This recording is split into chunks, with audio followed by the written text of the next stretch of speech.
So we are ready to start. I'm going to share my screen. So my name is Yana Gridasova, and I've been teaching for more than 14 years. I like teaching kids and preteens and teens. And today we're going to talk about stories and how to use stories in the classroom. We will talk about some practical tips, how to choose, how to deliver and use stories in the classroom. And we will start with a simple question, why we need to use stories. You can use a chat and write a few words. Why do you think it's important to use stories in the classroom?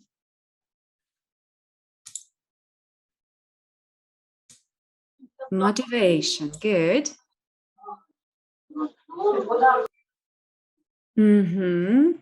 Imagination, yeah. So yeah, we work on the imagination. Engagement, agree. Creativity. To present grammar and vocabulary, nice. To work, okay, yeah. Attention, yeah, can be like that. Opportunity to express thought. To develop students' creativity. Right, thank you very much for being so active. And yes, some of your ideas are really, really very close to our ideas. And we would like to say a few words about reasons for using stories in the classroom. When we read stories, we are not only like reading these stories to children, right? We are doing much more than just teaching them English. As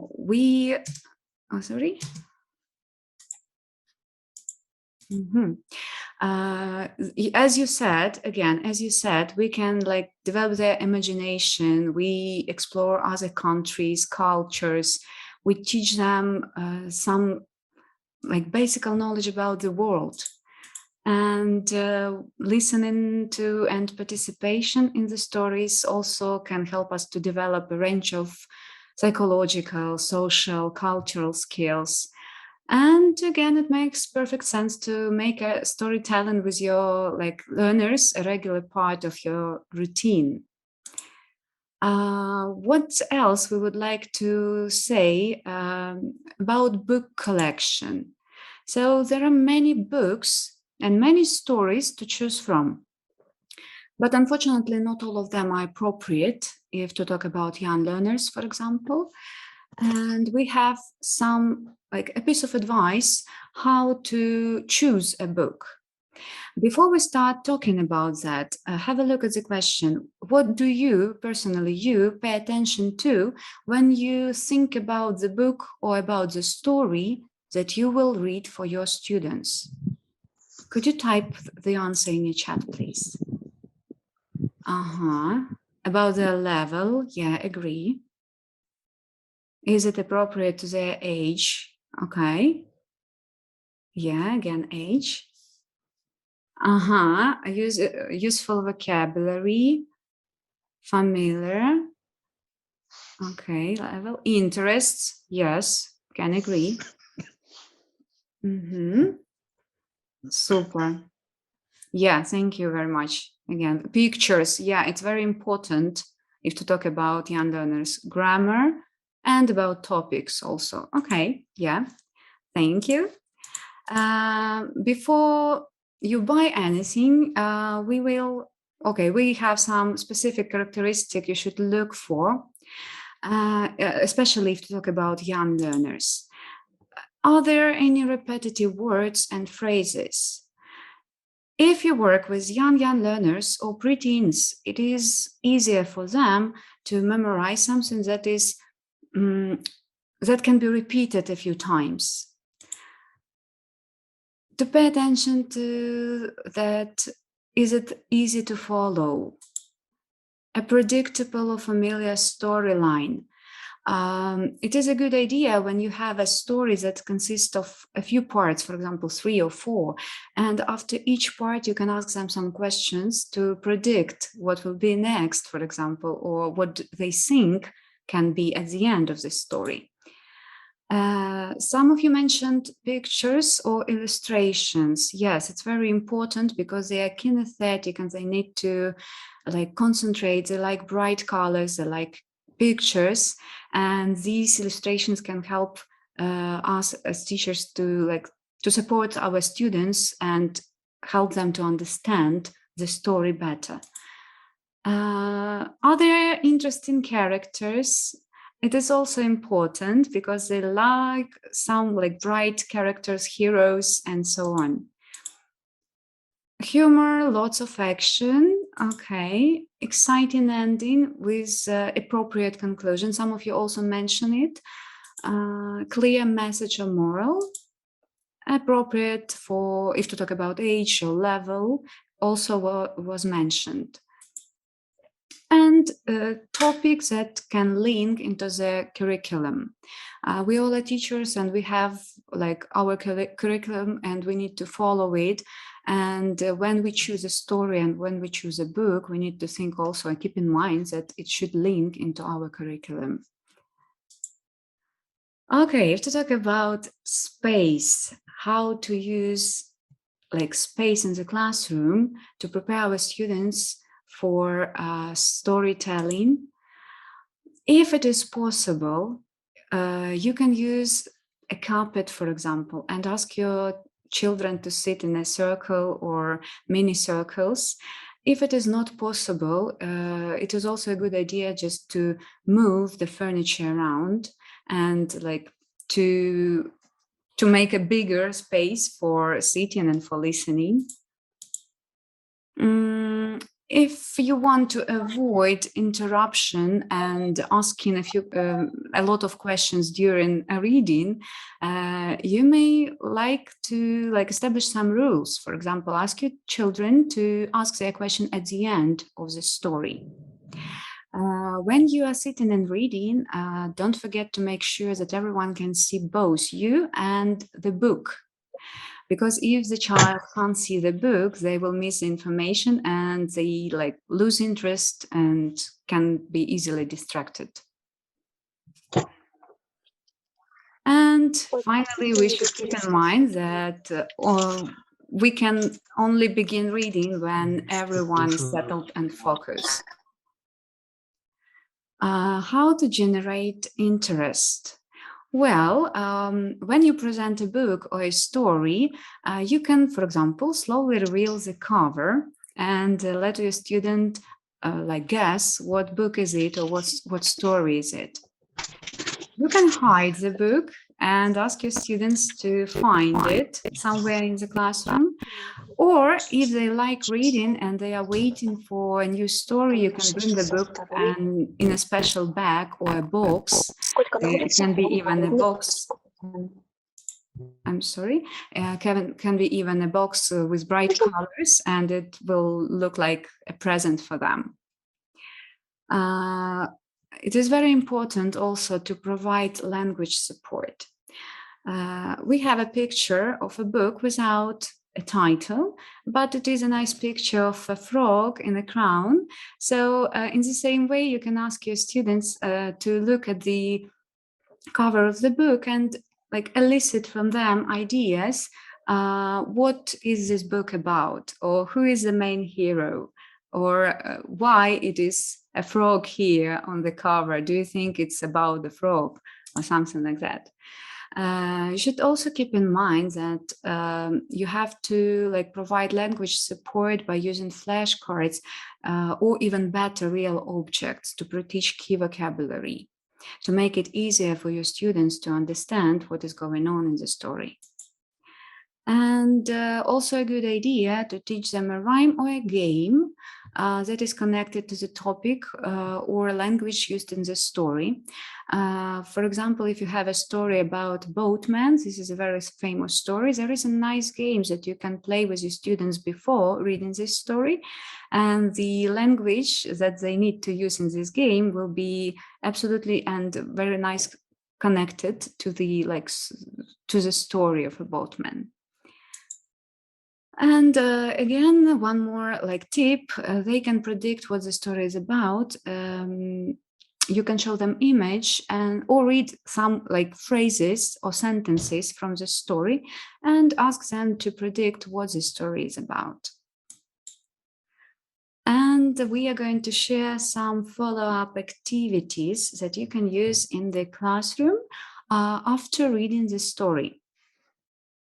The first one looks like this. So a kind of comics, but we don't have words or something like that. Pictures looks like they are connected between each other. And this activity is called story sequencing. In this activity, students are encouraged to collaborate and recall a familiar story, illustrating the key stages. After they illustrated the key stages, they can retell the story to their classmates, or they can work in pairs or mini groups. Let's talk in details. What do you need to do? Steps of this activity. So first of all, you can divide your students into mini groups or groups, depends on the number of students you have, and ask them to decide what key stages of the story they are going to illustrate.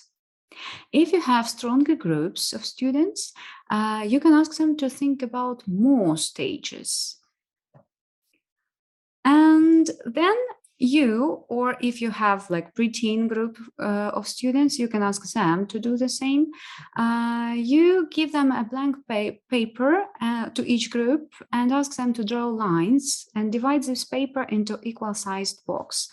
In my case, there are only 6 boxes, but if you have like preteens or if you have stronger students, you can ask them to draw, to divide the paper into 10 boxes, for example, or 8 boxes. They will need 1 box for like each key stage of the story. So if a group has more stages, probably would be better to give them like several pieces of paper or just ask them to divide into not 6, but 10 or 8 boxes. Again, you can do it before the class and prepare this handout, or you can ask them to do it during the lesson. It depends on the level and depends on their age. What they do next? In each box, your students draw a picture that can represent the key stage of the story. Of course, it depends on their level, and if they are like stronger students and they can write, you can ask them to write 1 or 2 sentences below the pictures. It looks like this. So they have 6 pictures again, and here below the pictures, they have some sentences. So if you have young learners who cannot write, you can ask them only to draw some illustrations and pictures. If they can write and they are strong students, you can make this task more difficult for them and ask them to write a few sentences. What comes next? They can work in the same groups and take turns retelling the whole story with the others in their group using the pictures that they have and the phrases or words that they have here. Or you can ask them to like take turns and retell the story to other groups. Again, you can ask them to work in pairs if you want. It's up to you and it's up to the number of students in your class. And then what else can be done with this activity? Then you can ask them to cut up the page and divide the pictures equally between the members of the group. In our case, there were 6 squares, so probably there will be a group of people of 6, a group of 6 people, and you can ask them to cut these pages and divide the picture, 1 picture, 1 student. And then they can work together and retell the story for their classmates, where each like member of the group is reading the part and show the picture in the correct order. Again, you can ask them to work in the same groups and then to retell the story in the same way to other groups. And after this activity, you can just keep these pictures in an envelope, and you can use them again in the future lessons. For example, if you have a story that consists of 2 or 3 parts, it will be a kind of revision what happened at during the previous story, for example, and prepare them for listening part number 2, for example. Another is also pretty nice. It's Leave the Flap book. And in this activity, children learn the meaning and form of the word in context by creating illustrations or illustrated flaps to cover keywords in the books. Looks like this. So this is a kind of, it's a book for very, very young learners, but it's up to you. You can use more difficult language, for example, or books that you like. And how to do that? Again, you can ask them to work in groups or even in pairs or small groups of 3. Children need to choose a word from a page of the book or of the copy and copy this word to a piece of paper. During the process, you can monitor and make sure that the words that they have chosen can be easy to illustrate and can be easy for other students to understand. Then you can divide the words between the members of the group so that students have different words. And ask them not to show to others the words that they've got. What comes next? Each student should cut up this card or post-it note and to create a flap to stick over their words in the book. They should then, each of them, draw a picture on the post-it to illustrate the meaning of their word. For example, if the word was a cat, they can just simply draw a cat, a picture of a cat. Then they show their drawings to the others in their groups and see that these people can guess the word. So they have to be sure that this word is easy to understand and to guess. Then they stick the post-it note over the words in the book or on the copy, it depends. Then you can ask someone to be a teacher and to read the story to the class. Or in another way, you can ask somebody to be a teacher and to read the story to the particular group of students. Again, this activity can be done in pairs. Probably it will take more time, but students really enjoy this activity and they like it. And also you can try pair work as well. When the storyteller is reading the story and sees this flap, this drawing, he or she should stop and show the drawing. And other students, the task for other students is to call out the word. And the storyteller can then leave the flap and to see if they are right. So in this case, you can also teach them some vocabulary or revise some vocabulary. Again, it can be done in mini groups, it can be done open class or even in pairs. What comes next is a storyboarding. This is also a pretty nice activity. I like it very much, and I've done it a few times with the different age groups. In this activity, children retell a story, and all you need is just to take photos and to help them a little bit to create a storyboard. Looks like this. What do we need to do? So after reading a story, you put your children and learners in groups. They need to choose between 5-10 key moments in the story. It depends how big the story is. And then they recreate those things using their bodies and some other things. So it can be miming, it can be some gestures or whatever.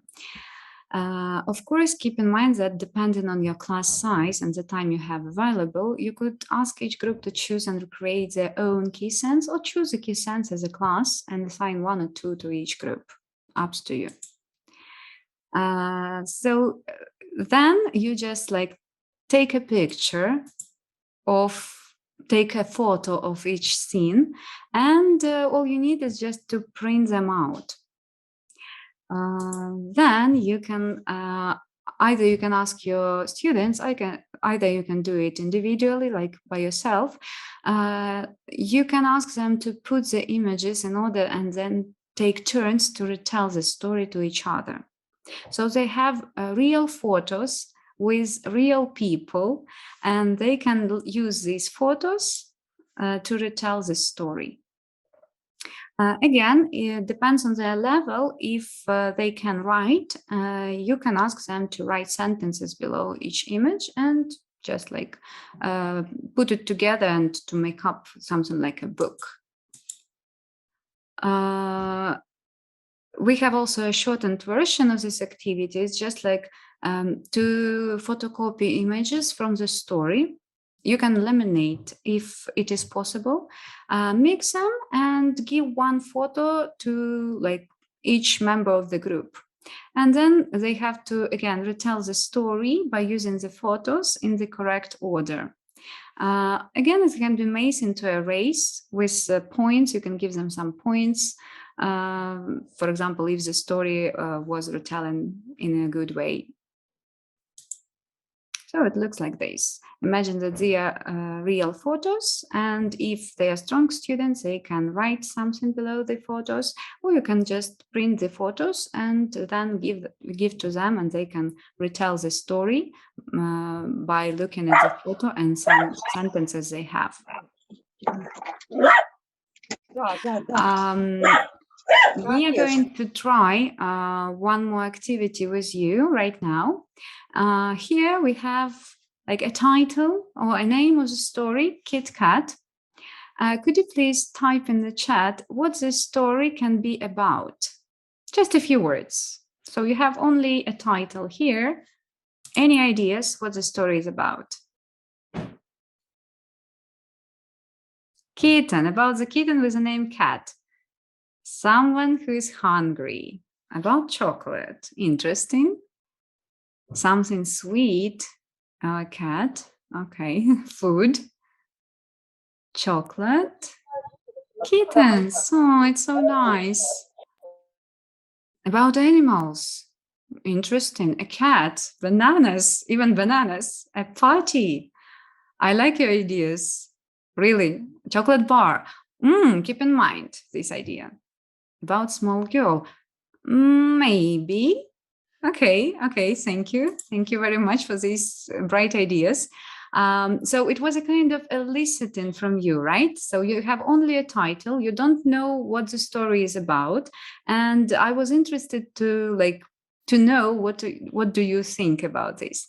Now I'm going to give you 2 minutes to read this story. This is only the first part of the story. Don't worry, it's not very long, just read 2 minutes. So some of your guesses were right. It's a story about chocolate, connected to the chocolate, the Kit Kat bar. And this is only the first part of the story. I'd like to know, what do you think happens next? She finds her bar. Maybe. She gets angry, of course. Okay. What else can be? It wasn't her chocolate. Oh, I think that you just have read this story before. Well, yeah, you are right about the ending of the story. Let's check. So this is the second part of the story. Let's check whether you're right or not. So looks that your guesses were right again. So yeah, it wasn't her chocolate bar, and she realized that she had eaten the immense chocolate. What comes next? What do you think? What would you do with this story in your class after reading this short story? What would you do? Just a few ideas. Act in roles. Yeah, I like it. Work in pairs, discuss the moral. Good. Come up with other endings. Super. Thank you, Katerina. Nice. Role play. Yeah. Suggest by new and role play it. Wow. Well, again, we have very, yeah. The story with chocolate biscuits. Yes. There is a nice cartoon. Suggest your own endings. Yes. Super. Thank you very much for bright ideas. We have a very simple variant that was mentioned. So you can prepare some kind of like cards for role playing. For example, this guy and a lady and her husband. If you are allowed, you can bring a chocolate bar into your class. If you are not, you can just like print out of the picture of this and ask your students to read in roles or to role play. You can ask your students to work in mini groups. One is the author, for example, and he's reading a story, and other heroes are just like using their miming and gestures. They just react and to show what's going on in the story. Again, you can just record this and make a movie, or you can take some photos and make a poster after reading a story. And as you said, it's a good idea also to like think about other ending of the story. What do you think is the main idea to use to retell the story, to ask your students to retell the story after you have read? What we develop in this way? Are we developing their listening skills? Are we developing their writing skills? Speaking, okay.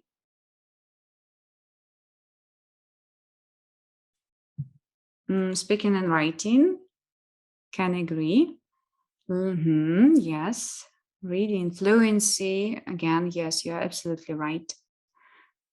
So we're not only developing their like creativity and speaking and writing skills, we also, in some way, we also prepare them for real world. Yeah, vocabulary. Okay, again, yes, we can work on vocabulary and teach them the new vocabulary. Why I ask these questions? Because many teachers are worried about like preparation, how to prepare their students for speaking if to talk about exams. And we are going to talk about exams for young learners right now, and we are going to like discuss some moments here. So this is a kind of scale here on the left. You can see some levels that are like common European frameworks. They are according to this framework, we have these kind of levels, and the range of exams here for different levels and different context. What we like recommend to not to use, but maybe to organize in your school, something like a step system that allows your student to like achieve a goal. If you see these boys standing here with the pre-A starters, and he can move higher and higher and achieve the goal. And they can just like prove that they know the language on a certain level.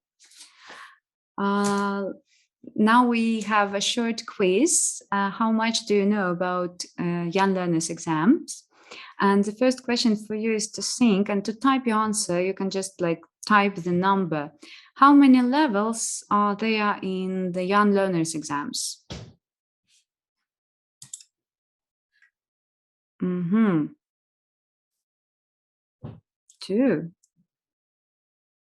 3. Okay. Yeah, you got it. Well, there are 4 levels.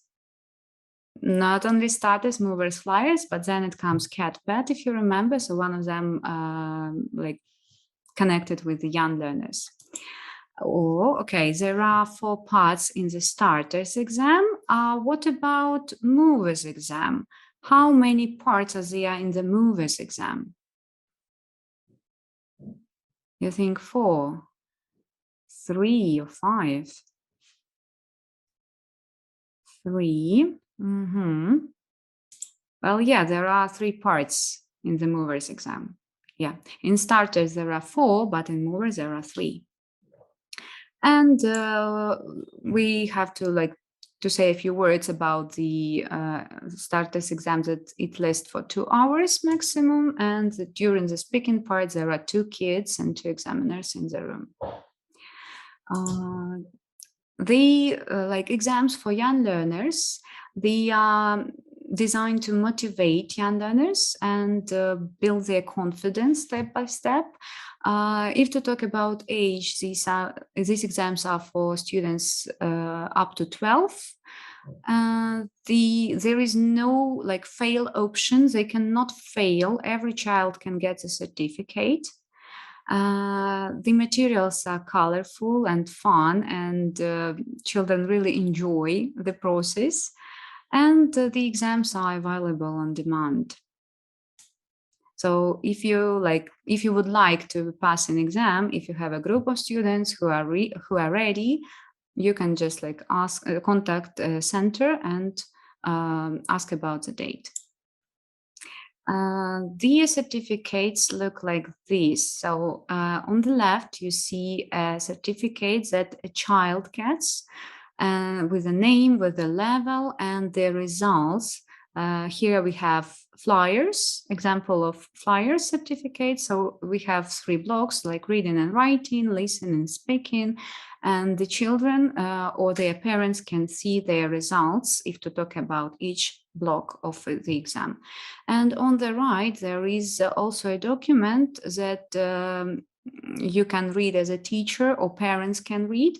Here they have also the result and the scale with levels and some points to work on after the exam. There are many materials. If you are interested, you can go to this website. They are all for free. You don't need to pay. And if you are looking for materials, you can find there songs, flashcards, online games, and all materials for preparing for exams. If to talk about exams, we have a partnership program in our center, and our partners are schools that have the status of official preparation center preparing for Cambridge exams. We support those schools. We provide them opportunities for professional development, some bonuses, benefits of working with our center. And if you want more, you can follow this link or visit our website, fill in the application form, and our managers will contact you and give you all the details and all the information about our partnership program. Also in our center, one more part of grade education center is a teacher training course and teacher training center, and qualifications that we provide for teachers. We are running CELTA and Delta. Also, we have TKT, CELTES, and CELT-P. And we are proud of this. We are the biggest center for CELTA in Ukraine. More information you can find here on our website. And if you are interested, you can develop professionally with us. One more interesting project that we have is the academic self-study course, IELTS academic self-study course with an extensive writing practice. Again, if you are interested, you can follow this link and see all the details. What we have there, we have all types of academic writing tasks. We have sample answers, step-by-step guide on writing. We have also useful language and grammar for every task type. All information is collected in a knowledge bank. And again, you can get feedback from IELTS experts. And if to talk about bonuses, if you are interested with a promo code webinar, you can get 20 euros of the price, any plan. And now it's time for questions and answers. If you have any question, you can type using your chat. Okay, are there any questions according to the topic, or maybe you have questions about courses at our center? How to use better readers? Should it be or just one story? It depends, I would choose one story per week, but not very long story. If you have more time or more lessons during the week, you can even take a book and read it part by part. You can have reading lessons, for example, one lesson per week. It depends. If your students are really creative and active, you can even have like drama club or something like that after reading each story. Do we have the Delta? Yes, we have. If you are interested, just visit our website or write us a letter and our managers will contact you. CELTA-P online, yes. We have CELTA and CELTA-P online. Yes. Story, what application do you suggest? Yeah, you mean where you can get a story? Well, there are many websites with stories, with short stories that you can use with teenagers or pre-teenagers and even with kids. After this webinar, all the materials will be sent and there will be a link for these websites where you can get stories. Okay. So if there are no questions, okay, so no more questions. I would like to say thank you for all of you for being active participants and wish you to have bright and very useful lessons, especially with using stories. Thank you very much. What is the price for CELTA online? Or it's a question for our managers. You can ask or visit our website. There is information there. So thank you very much again. Have a wonderful evening and hope to see you on our further webinars.